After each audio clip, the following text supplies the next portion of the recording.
韩立睁大着双眼，直直地看着由茅草和烂泥糊成的屋顶，身上盖着的旧棉被已变成了深黄色，已经看不出本来的样子，还散发着淡淡的霉味。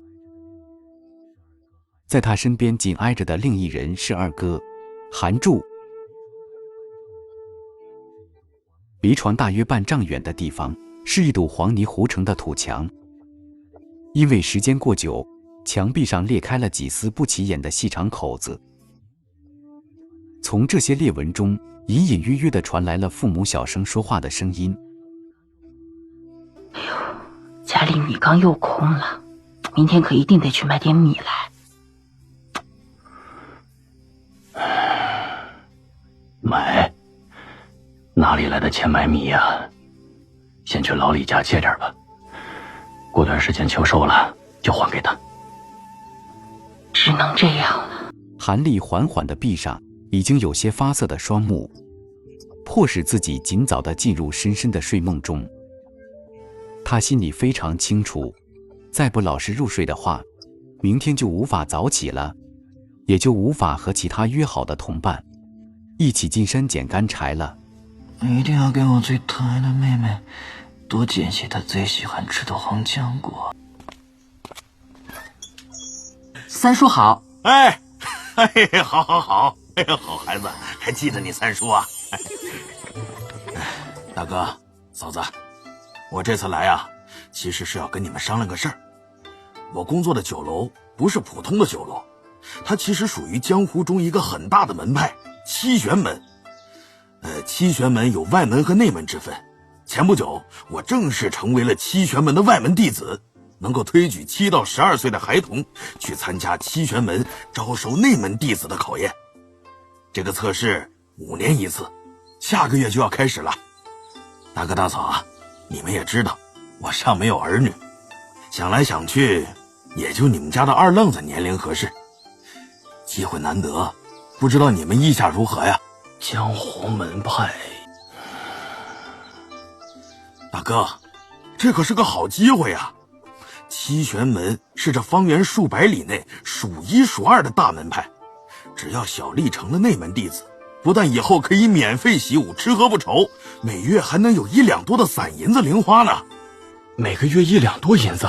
对呀，而且参加考验的人，即使未能入选，也有机会成为像我一样的外门人员，专门替七玄门打理门外的生意。这机会难得，大哥，你可得好好想想，错过可惜。行，那就让二愣子跟你去吧。好，那可太好了。我这还有些银子，大哥你拿着。考验有难度，体力也很重要。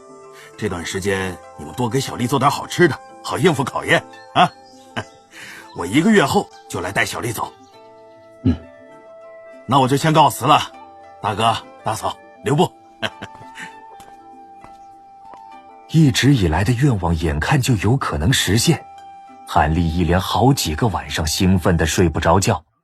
1个多月后，三叔准时的来到村中，要带韩立走了。儿啊，出门在外要多注意身体，要吃好睡好啊。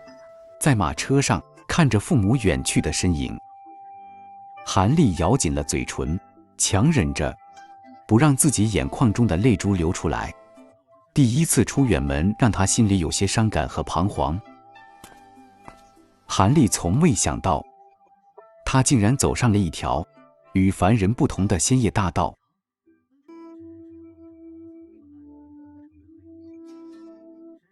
睡觉，睡觉，睡觉，声音，声音，声音，影响，影响，影响，机会，机会，机会，同伴，同伴，同伴，终于，终于，终于，年龄，